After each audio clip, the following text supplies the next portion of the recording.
Diego Borja, y después de eso apareció una referencia de una supuesta lista de personas opositoras al gobierno que supuestamente estarían siendo observadas a través de estos movimientos migratorios. ¿Qué fue lo que pasó?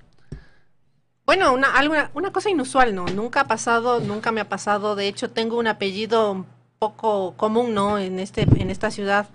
Así que me diga los policías que me retuvieron por casi cerca de una hora, que me digan que hay una alerta de un homónimo con mi nombre exacto, me llama bastante la atención. O sea, usted llegó al país, pasó a migración, entregó el pasaporte y ahí no le devolvieron. Claro, me retuvieron mi pasaporte y mi pasaporte se fue a pasear por la oficina de supervisión de migración. ¿Estuvieron parada ahí en el counter? Claro, yo parada en el counter.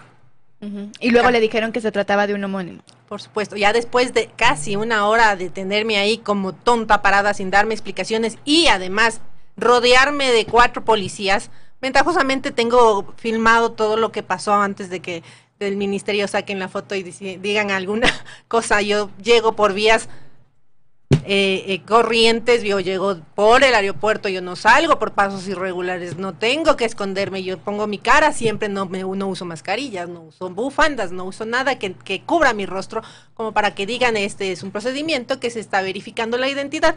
No, señores, esto es un berrinche del gobierno.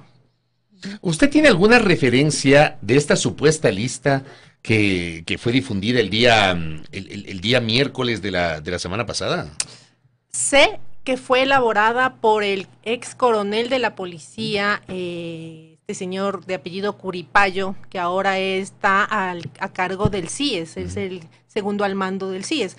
No sé con qué intenciones en estas listas pueden revisar todos mis antecedentes. Yo no tengo procesos judiciales, lo que yo estoy siempre exigiendo es justicia por el crimen de Fernando Villavicencio. Pero esa lista, ¿usted cree que es real? Entendería que sí, porque estas prácticas ya las vivimos en el gobierno de Moreno, de Correa. Estas prácticas son de ellos y al gobierno actual le encanta repetir estas prácticas. Pero estas prácticas, ¿qué significan? Porque usted no tiene un proceso judicial, no tiene una orden de detención, no tiene una indagación previa, al menos no lo sabemos, no tiene una instrucción fiscal, no tiene impedimento para ingresar o salir del país.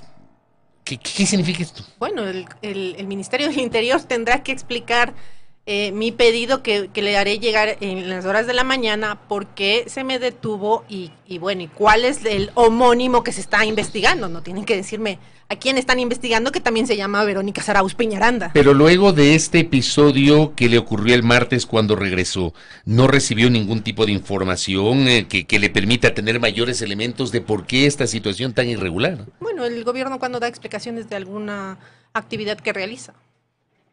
¿Y usted ha hablado con alguien? ¿Ha pedido alguna explicación o no? No, todavía no. Como justo nos cogió el feriado de Semana Santa, entonces recién ahora es que se va a empezar a pedir aclaraciones, ¿no? Porque estas cosas, que además puede ser que sí sean comunes y son prácticas que sí se dan en determinados casos, pero en el caso particular mío, yo no tengo ninguna investigación, no tengo impedimento, no tengo absolutamente nada para que se me haya retenido absurdamente casi una hora en el aeropuerto. Mucha coincidencia luego también de, digamos, su video en el que usted había señalado en que habrían supuestos pactos para encubrir el crimen de Fernando Villavicencio, Verónica. Por supuesto, todo esto se da después de que yo denuncio públicamente estos acuerdos que se ven, que se notan. Han pasado 20 meses desde que ocurrió el crimen y el fin de semana las Fuerzas Armadas filtran documentos confidenciales que no deberían filtrarse, diciendo que hay un atentado contra el presidente, un magnicidio. Y yo les pregunto a las mismas Fuerzas Armadas y al mismo CIES,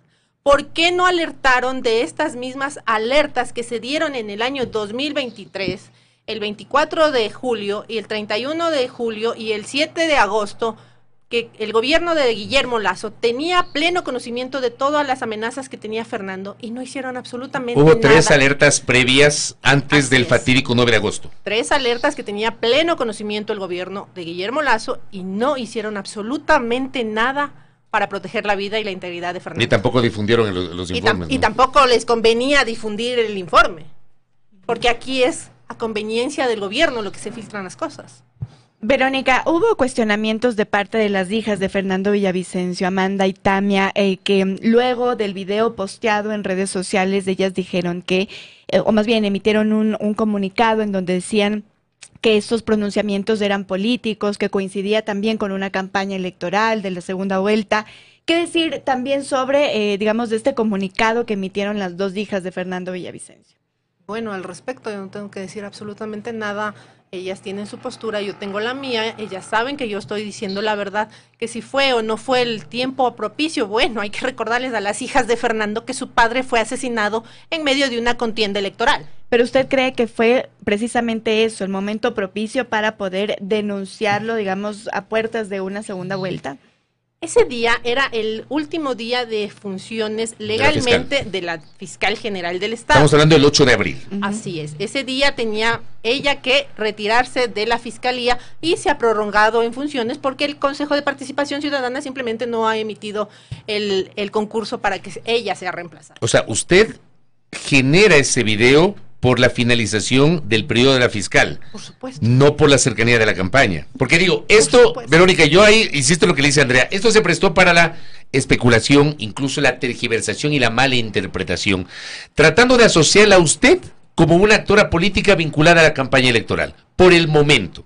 Entonces me parece importante lo que usted acaba de decir. Usted lo difunde porque el 8 de abril la fiscal terminaba sus funciones. Por supuesto, ¿cuál otro interés debía tener yo en este caso? Pero más allá de la campaña política, resulta que el crimen de Fernando es utilizado cuando a unos les conviene, es bien visto el crimen de Fernando en el ámbito político, pero cuando a otros no les conviene, es la utilización política de su crimen. Cuando estamos hablando de un crimen de Estado, un magnicidio que se llevó en este país en el año 2003, este fue un atentado contra la democracia que a nadie le importa. Lo que ha hecho el gobierno de Daniel Noboa a través de sus legisladores en la Asamblea es emitir un informe donde se dice que el crimen fue producto de la delincuencia común, como si estuviera pasando por aquí por la Carolina y le asaltan, le matan para robarle el teléfono. O sea, una descarada abuso de toda la confianza que se le ha otorgado al presidente, porque él además le ofreció a la madre de Fernando traer asistencia internacional penal y no lo hizo. ¿Cuándo le ofreció eso? En campaña, utilizaron a la familia de Fernando. En la campaña del 2023. Estoy hablando de esa campaña. La campaña de segunda vuelta. La campaña de segunda vuelta. Porque además Daniel Noboa pasa a segunda vuelta tras el crimen de Fernando. Claro, el crimen de Fernando marcó un antes y un después de la campaña, eso es innegable. Pero ahora parece que a todo el mundo se le ha olvidado el crimen de Fernando. ¿Cuáles son las últimas actualizaciones de la investigación del asesinato de Fernando Villavicencio?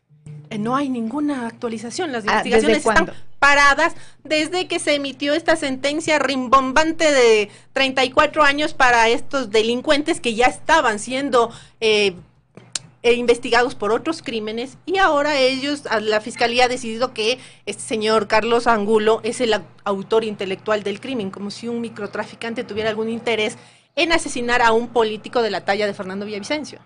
No se ha sabido nada incluso sobre, o más bien, hay investigación sobre el asesinato de los 7 supuestos sicarios que estaban dentro de la cárcel. Es necesario también recordarlo, ¿verdad? Pero es que ese asesinato es muy importante en este caso. Y otra vez, a nadie le importa. Estas personas fueron asesinadas bajo la custodia del Estado en el gobierno de Guillermo Lasso, bajo también la dirección de Fausto Cobo, que estaba encargado del SNAI y también del CIES simultáneamente. Entonces, alguien tiene que darnos más explicaciones de las pocas que se ha dado.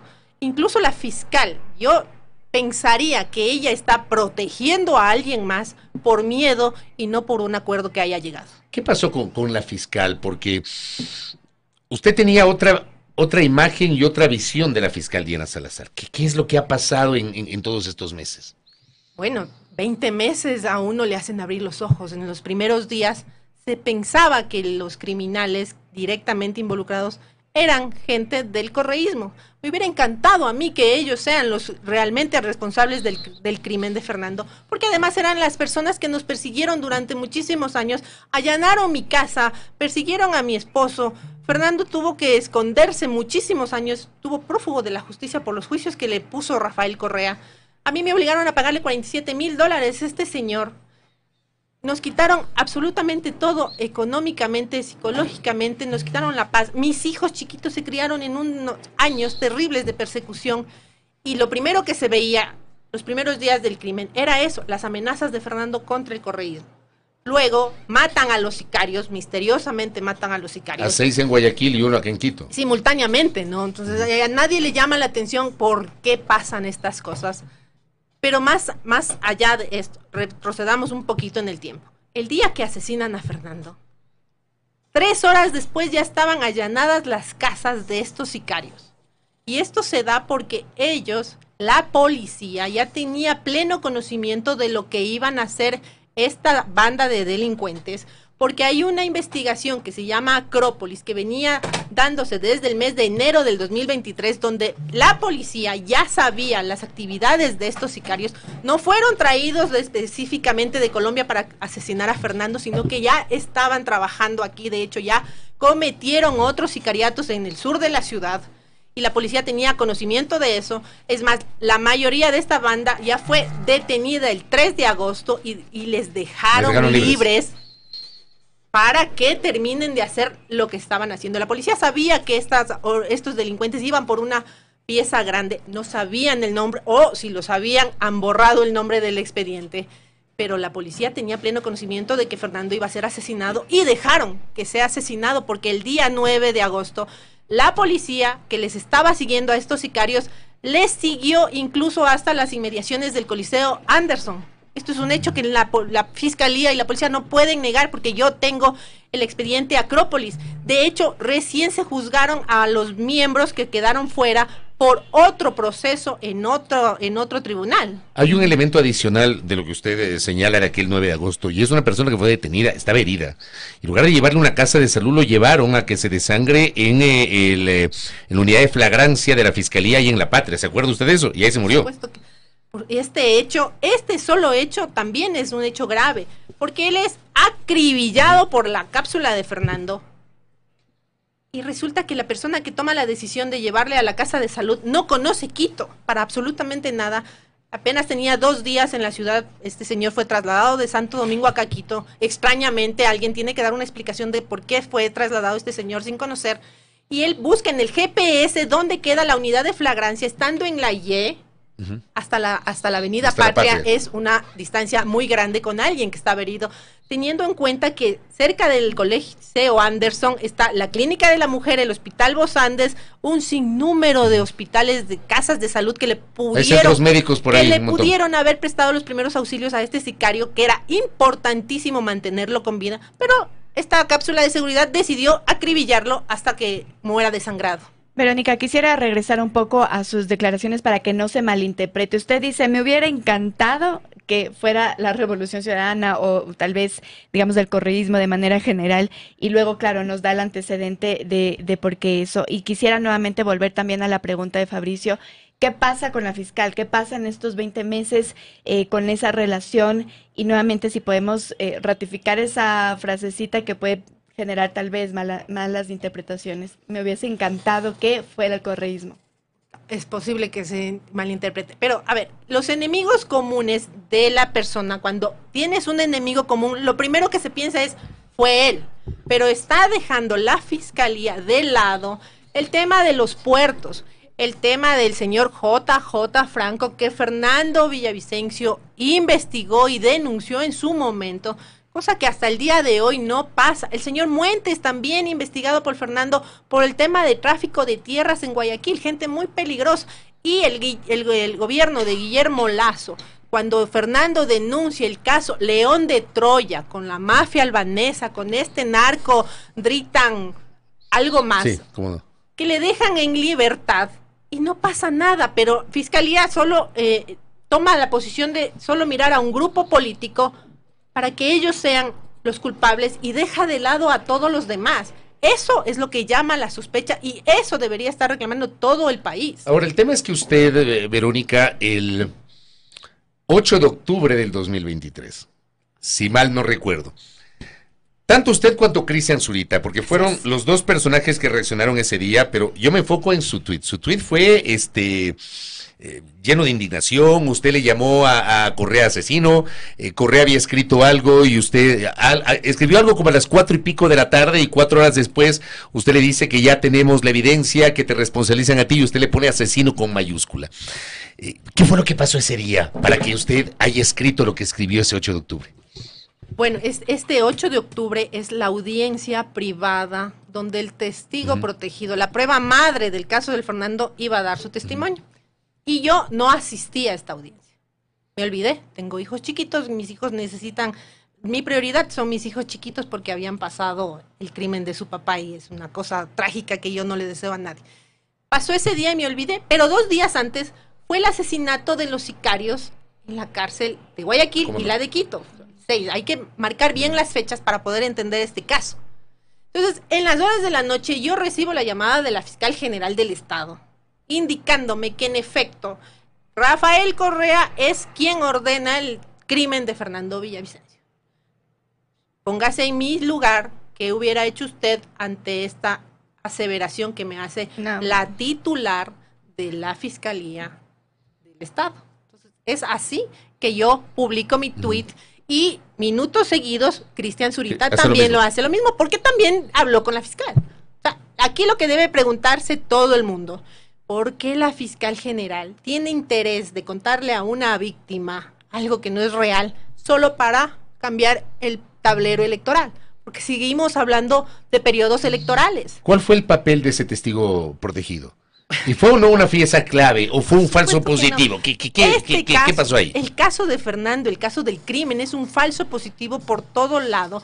Primero, jamás apareció la bala que mata a Fernando Villavicencio. El examen forense dice que fue asesinado por una bala 9 milímetros. Y oh sorpresa, la cápsula de seguridad de mi esposo, las armas de dotación de la policía también son 9 milímetros. Entonces, lo que debía haber hecho Fiscalía es ubicar la bala y saber de qué arma salió. Luego no se hizo la reconstrucción de los hechos ni la triangulación de las armas, un sinnúmero de evidencias que dejaron de hacerse para terminar en este proceso de acá. Y cuando llegamos al fin, al juicio donde se revelaría el contenido exacto del testimonio, resulta que este señor Aguas nos cuenta lo que un tercero le contó, que el crimen costó $200,000 y Fiscalía no probó en qué cuenta se depositaron esos $200,000, ni de quién se recibió esa plata. Cuenta que además es el gobierno de Correa. El gobierno de Correa no existe hace más de 8 años atrás. No da un nombre, no da vinculaciones exactas, pero Fiscalía dice que esta es la prueba madre y que con esto hay que sentenciar a todos. ¿Usted ha recibido amenazas, Verónica? Todo el tiempo. De Está hecho, amenazada ahora mismo. Yo tuve un atentado el 27 de septiembre del 2023, donde la policía minimizó con un comunicado diciendo que era un caso aislado. Resulta que fue después del magnicidio de Fernando Villavicencio que usted sufrió un atentado. Claro que sí. Resulta que los sicarios pasan por al lado de uno por si acaso alguien esté listo para que le maten. Y hasta el momento usted cuenta tal vez con seguridad, ha pedido seguridad, tiene amenazas presentes ahora mismo. Bueno, yo gozo de medidas cautelares otorgadas por la CIDH y eso obliga al Estado a darme seguridad. ¿Teme por su vida ahora mismo, Verónica? Por supuesto que sí, desde el día que mataron a Fernando todo el tiempo. ¿No le han cambiado la seguridad? No. ¿Mantienen el mismo número de personas? No, absolutamente no. O sea, en eso el Estado ha cumplido. Por supuesto. ¿Cómo ve usted una vez que ha pasado el proceso electoral? ¿Qué expectativas tiene usted para lo que se viene? Ha pasado el proceso electoral, ha sido reelegido Daniel Noboa y la fiscal va a seguir en el cargo de manera indefinida porque no sabemos cuándo el Consejo de Participación Ciudadana y Control Social va a llevar adelante el proceso para seleccionar un nuevo fiscal general del Estado. ¿Cómo le ve usted? ¿Cómo veo yo? Igualito que lo vi estos 20 meses atrás. O sea, no va nada, a cambiar absolutamente nada. No tiene ninguna expectativa. Es que para que haya una expectativa tienen que volver a investigar desde cero. Y existe, según Fiscalía, una investigación que nadie conoce, que nadie sabe ni siquiera el número de la investigación, que la Fiscalía decidió por cuenta propia mutilar el proceso y abrir otra investigación para investigar a los autores intelectuales y aquellos materiales que se le escaparon, porque cuando se abrió la instrucción fiscal solo tenía 60 días para vincular a la gente. ¿Usted cómo está? ¿Cómo está en lo personal? ¿Cómo está en lo familiar? ¿Cómo están sus hijos? ¿Cómo está usted? No, mis hijos son unos niños de 12 y 17 años que desde que pasó esta tragedia se mueven acompañados de policías y pasan todo el tiempo. Se les cambió totalmente la vida. O sea, mis hijos primero crecieron en un ambiente de persecución. Cuando allanaron mi casa en el 2013, mi hijo menor tenía 18 meses y mi hijo José Emiliano tenía 5 años. O sea, son niños que se han criado en un ambiente hostil, donde veían a su papá perseguido, no le veían por tiempos definidos. O sea, es una cosa, lo que ha pasado con nuestra familia es una cosa que yo no le deseo a absolutamente nadie. Pero tampoco se puede permitir que el crimen de Fernando quede impune solo para caerle bien al gobierno de turno y a la fiscal de turno. Verónica, ¿qué pasó con las investigaciones que realizó una comisión del FBI? ¿Eso en qué quedó? ¿Se dieron resultados? Porque cuando pasa el asesinato de Fernando Villavicencio, llega una comisión del FBI, ¿verdad? ¿Qué ocurrió con eso? Y sobre ese tema se ha dicho muchas mentiras. El FBI vino al país a prestar su ayuda como asesores, porque el FBI no tiene jurisdicción dentro del país. Por lo tanto, ellos no pueden hacer absolutamente nada. Estuvieron asesorando a Fiscalía, de hecho se reunieron con los sicarios antes de que estas personas sean asesinadas. De hecho, esto detona el crimen de estos sicarios. Es un hecho muy importante que parece que a Fiscalía se le olvidan las cosas, pero todos los aportes que ha hecho el FBI no han servido para mucho, porque las investigaciones no avanzan. La misma denuncia que puso Fernando Villavicencio antes de que sea asesinado en abril del 2023 contra 5 legisladores, diciendo que estaba... es una denuncia de intimidación, acusándolos de querer contratar sicarios para asesinarle a él o a su familia. Hasta el día de hoy, la Fiscalía no me llama para darle los nombres de las 2 asambleístas electas y que están en funciones, que ellas le alertaron a Fernando de que iba a pasar esto. Hasta el día de hoy no me llama la fiscal a decir, a pesar de que ella ya tiene los nombres, porque yo mismo le di, no me llama y esto ya va a ser un año. Verónica, lo último. Hace meses se difundieron los chats del teléfono de Fernando Villavicencio. ¿Qué tiene que decir usted sobre ese tema? ¿Qué piensa sobre esa difusión de esos chats? Que, digamos, no lo hizo la Fiscalía, se lo hizo de modo particular. ¿Cuál es su posición sobre eso? El tema de los chats es un tema bien complejo. Resulta que a la Fiscalía le encanta filtrar chats de todos los casos, de todos los procesos que le interesan mediáticamente, pero en el caso de Fernando Villavicencio no ha filtrado un solo chat, un solo documento de la investigación para que la gente conozca, y es por eso que este caso se mantiene confuso, no hay una claridad, porque también periodistas, mucha gente debería dejar un poco la pereza de lado y solamente dejar de que la Fiscalía les diga lo que ella quiere que les saber. Vayan a investigar en los procesos son públicos, tienen derecho a revisar los procesos, al menos el que ya se juzgó del crimen, está clarito todo el fraude procesal que se hizo. Pero los chats no son parte del proceso. Pero y los chats, este tema de los chats, se origina porque Cristian Zurita contrata a un hacker para sacar la información del teléfono de su amigo, la guarda fuera del país y luego decide ir a entregar en las oficinas del FBI en Nueva York esta copia del teléfono, y el FBI a su vez manda por courier, por DHL, que es el courier que manejan allá, manda a la Fiscalía. La Fiscalía tiene pleno conocimiento de la entrega porque la fiscal Ana Hidalgo, que es la que está a cargo del caso, lo dice en la Comisión Ocasional de la Asamblea, que ha recibido ya la metadata de los chats del teléfono de Fernando. Luego de que los chats reposan en custodia de la Fiscalía y la policía, son filtrados. Alguien filtró estos chats y resulta que les dio al correísmo. Esta acción no debió haber sido gratuita, no debió haber sido sin ningún interés político además, pero todo lo que ha pasado en el caso del Fernando ha sido impresentable por parte de todas las personas que están involucradas en este caso. Pero esos chats entonces son reales. Entiendo que son reales, porque ahí están mis chats con Fernando. Correcto.